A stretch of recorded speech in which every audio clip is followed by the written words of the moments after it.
ये बात भी सत्य है कि सभी रोगी कैंसर के ठीक नहीं होते हैं और इससे भी बड़ा सत्य यह है कि 60 से 70% कैंसर के रोगी आयुर्वेद से ही ठीक होते हैं। इससे अधिक रेशियो वर्तमान में किसी भी पद्धति के पास नहीं है। अनेकों बार अनेकों सम्मेलनों में हम ये सिद्ध कर चुके हैं। ना केवल उनका डाटाबेस मैं आपको दूंगा कि जो रोगी हमारे पास आए और उन्होंने कोई एलोपैथी की दवा नहीं ली थी, मात्र रिपोर्ट करवाई थी कि उनको कैंसर है और वो ठीक हुए, और ऐसे रोगियों का भी डाटाबेस मैं आपको दूंगा जो एलोपैथी से हार चुके थे, दो बार ऑपरेशन, दो बार कीमो लग चुकी थी और वो ठीक हुए। और इस प्रकार के रोगियों का भी मैं आपको डाटा दे सकता हूं कि जो पैरेलल आयुर्वेद और एलोपैथी का प्रयोग किया और उनको अद्भुत रिजल्ट मिले। नमस्कार दोस्तों, मेरे साथ हैं आचार्य कमलकांत जी। इनका कहना है कि इन्होंने बहुत सारे कैंसर के मरीज ठीक किए हैं। ये सुनकर एलोपैथिक में रिसर्च करने वाले शायद कहें कि अगर आयुर्वेद से ही कैंसर के मरीज ठीक हो सकते हैं तो फिर इतनी बड़ी बड़ी रिसर्च की एलोपैथी में क्या जरूरत है, बड़ी बड़ी मशीनें, बड़े बड़े हॉस्पिटल। लेकिन आपको बता दें, मैं इस वक्त हूँ हरियाणा के महेंद्रगढ़ जिले के पाली गुरुकुल में, और यहाँ पर इन्होंने मेरे सामने कुछ रिपोर्ट दिखाई और लाइव भी 2 बंदे आपको दिखाएंगे। इनका कहना है कि इनको 3rd 4th स्टेज का कैंसर था जो कि एलोपैथी से ठीक नहीं हुआ और इन्होंने ठीक कर दिया। यह आपको बता दें, ये निशुल्क वीडियो है, ये कोई कमर्शियल वीडियो नहीं है। हमारी कोशिश भी ये है कि आयुर्वेद से अगर कैंसर ठीक हो सकता है तो उस पर रिसर्च होनी चाहिए ताकि लोगों का कम खर्च में बिना साइड इफेक्ट के इलाज हो पाए। इनका कहना है कि करीब 300 मरीज ठीक कर चुके हैं अलग अलग स्टेजेस के। लेकिन एक चीज और बता दें, यहाँ आने वाले सारे मरीज ठीक नहीं होते हैं, केवल 60 से 70% ही मरीज ठीक हो पाते हैं। वो निर्भर करता है कि किस तरह का मरीज है। इनका भी कोई कमर्शियल उद्देश्य नहीं है, बहुत अच्छी कंपनी में नौकरी कर रहे हैं, लेकिन साथ में आयुर्वेद को बढ़ाना चाहते हैं। और उसी आयुर्वेद पे रिसर्च करने के बाद इन्होंने पाया कि कैंसर आयुर्वेद से ठीक हो सकता है। तो चलिए जानते हैं कि किस तरह के मरीज ठीक किए इन्होंने और आयुर्वेद में कैंसर ठीक होने का तरीका क्या है। टेक्निकल फार्मिंग चैनल को सब्सक्राइब करें और बेल आइकन भी दबाएं ताकि आगे आने वाले वीडियो की नोटिफिकेशन आपको मिलती रहे। ये बात भी सत्य है कि सभी रोगी कैंसर के ठीक नहीं होते हैं और इससे भी बड़ा सत्य यह है कि 60 से 70% कैंसर के रोगी आयुर्वेद से ही ठीक होते हैं। इससे अधिक रेशियो वर्तमान में किसी भी पद्धति के पास नहीं है। अनेकों बार अनेकों सम्मेलनों में हम ये सिद्ध कर चुके हैं। और जो आपका मूल प्रश्न था कि ऐसे रोगी क्या ठीक होते हैं, क्रमवार ना केवल उनका डाटाबेस मैं आपको दूंगा कि जो रोगी हमारे पास आए और उन्होंने कोई एलोपैथी की दवा नहीं ली थी, मात्र रिपोर्ट करवाई थी कि उनको कैंसर है और वो ठीक हुए, और ऐसे रोगियों का भी डाटाबेस मैं आपको दूंगा जो एलोपैथी से हार चुके थे, दो बार ऑपरेशन, दो बार कीमो लग चुकी थी और वो ठीक हुए।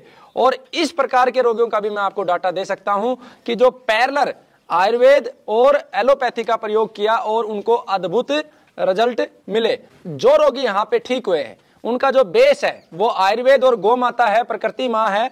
तो उनकी कुछ बेसिक जड़ी बूटियां मैं आपको बताता हूं जिनके माध्यम से ठीक हुए हैं, और उसको डिटेल में जानने के लिए टेक्निकल फार्मिंग के चैनल पे पहले से वीडियो है।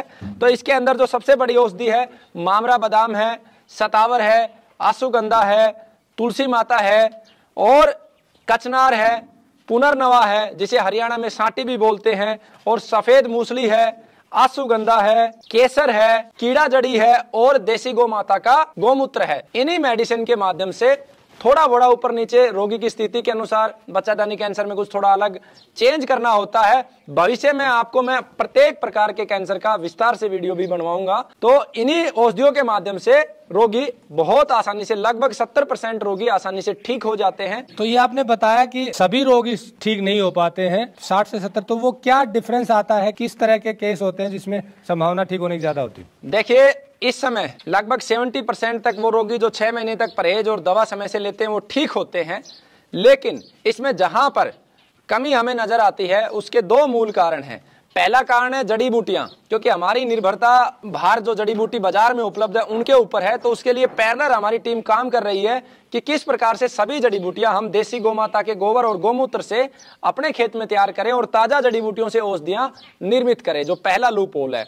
और दूसरी जो कमी मुझे नजर आती है कि इसके ऊपर मल्टीपल ब्रेन्स को काम करना पड़ेगा, बहुत सारे अनुभवी वैद्य गणों को काम करना पड़ेगा और प्रत्येक प्रकार के कैंसर के ऊपर डिटेल्ड एनालिसिस करके उसको रिसर्च करना पड़ेगा। उसके लिए पैरेलली जो हमने 23 जुलाई को कैंसर विशेषज्ञ सम्मेलन रखा है, उस सम्मेलन के माध्यम से एक रिसर्च टीम बनेगी जो वर्तमान परिस्थितियों के अनुसार जड़ी बूटियों का निर्माण करेगी। तो उसके बाद मुझे लगता है कि जो 70% तक का जो आंकड़ा है, ये आंकड़ा लगभग 95% तक जा सकता है। आपका कहना है कि 60 से 70% मरीज ठीक हो जाते हैं, इसमें ज्यादातर मरीज आपने ठीक किए।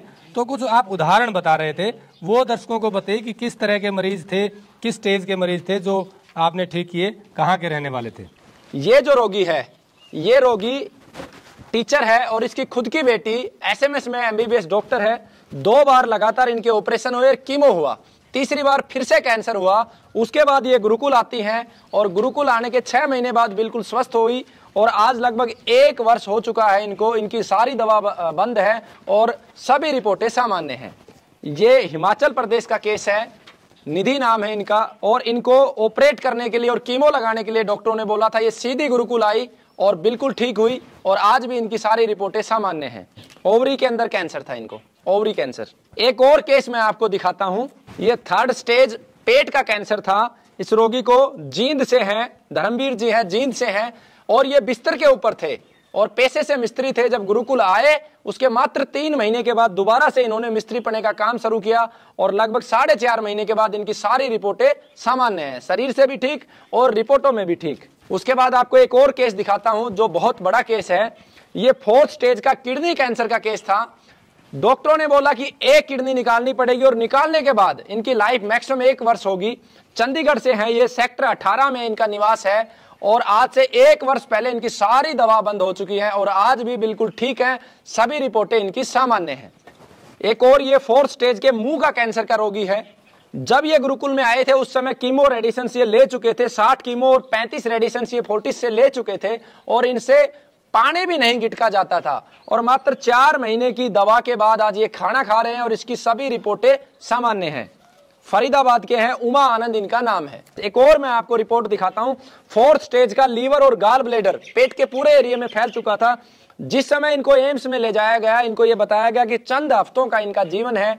गुरुकुल से 1 वर्ष इनकी दवा चली, उसके बाद सारी रिपोर्टें सामान्य हैं और आज भी ये बिल्कुल अच्छे से अपना पूरा घर परिवार चला रही हैं। बबीता देवी इनका नाम है, बिहार से हैं ये एक और केस मैं आपको दिखाता हूं, 4th स्टेज का बच्चादानी कैंसर का केस है, जहां रोगी बिस्तर पे था, दिन भर रक्त आता था। और जो ये फोटो देख रहे हो, आज सौभाग्य से वो माताजी भी हमारे साथ में उपलब्ध है। ना कोई कीमो लिया, ना कोई रेडिएशन लिया, ना ऑपरेशन करवाया, ना कोई अंग्रेजी दवा ली और बिल्कुल स्वस्थ हैं और इनकी रिपोर्टें भी आपको दिखाऊंगा सामान्य और लाइव भी आप बात करिए। भाई मेरे तो खून आया करता और मैं धोया करती साथ में और मैं परेशान नहीं थी।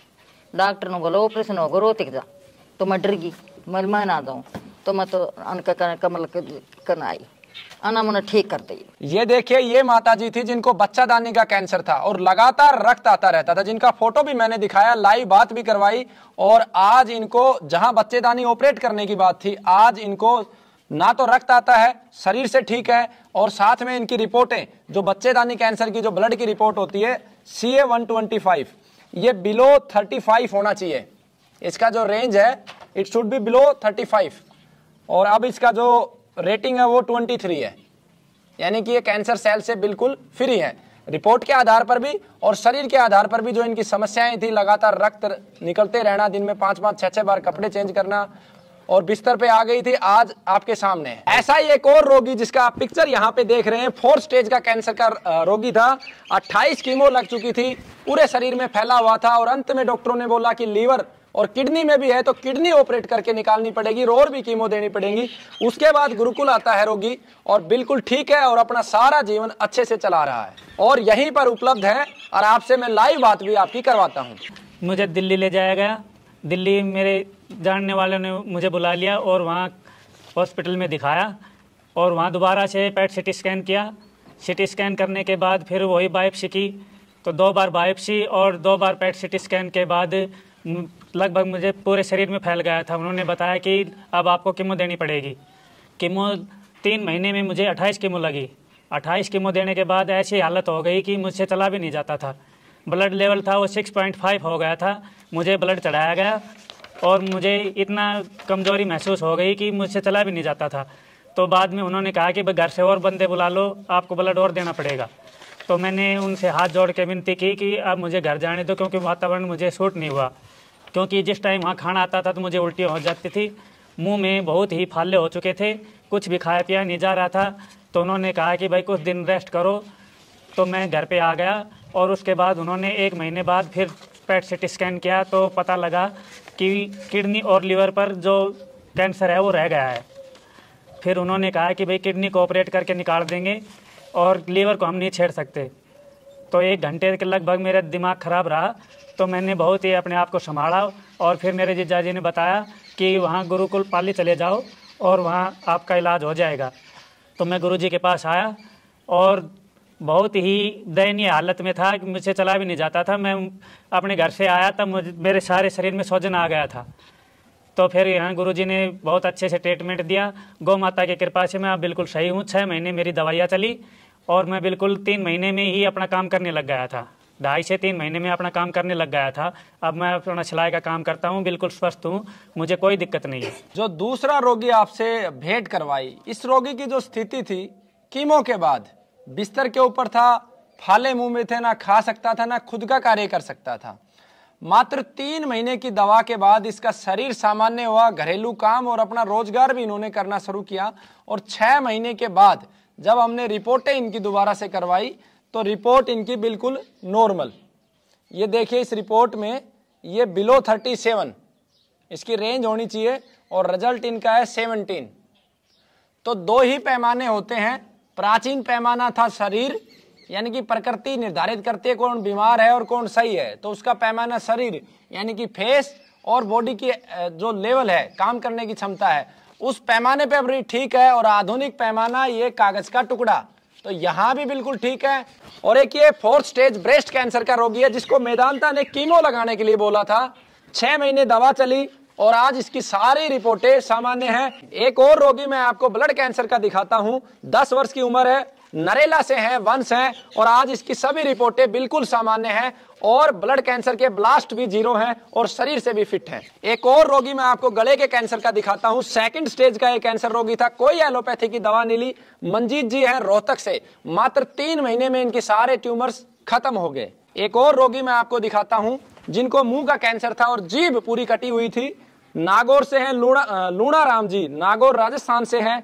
6 माह की दवा के बाद जीभ भी पूरी हो गई और आज ये बिल्कुल स्वस्थ है। तो दोस्तों, जैसे आपने रिपोर्ट्स देखी, उन लोगों से भी मिले जिनका कैंसर ठीक हुआ है। अंत में हम इतना ही कहेंगे, जो आचार्य कमलकांत जी कह रहे हैं उस पर एलोपैथी फील्ड में भी रिसर्च होनी चाहिए। उन लोगों को भी रिसर्च साइमल्टेनियसली करनी चाहिए, ताकि यदि ऐसा है और इसमें ठीक होने की संभावनाएं ज्यादा है बिना साइड इफेक्ट के नेचुरल तरीके से, तो फिर लाखों रुपए एलोपैथी में रेडिएशन पे, कीमोथेरेपी पे खर्च करने की आवश्यकता नहीं पड़ेगी और मरीजों को भी लाभ होगा।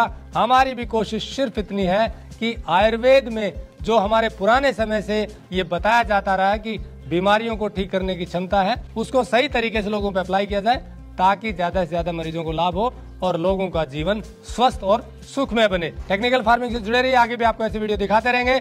नमस्कार, जय हिंद।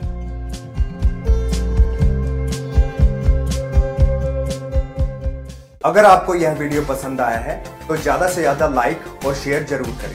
साथ ही चैनल को सब्सक्राइब करना ना भूलें।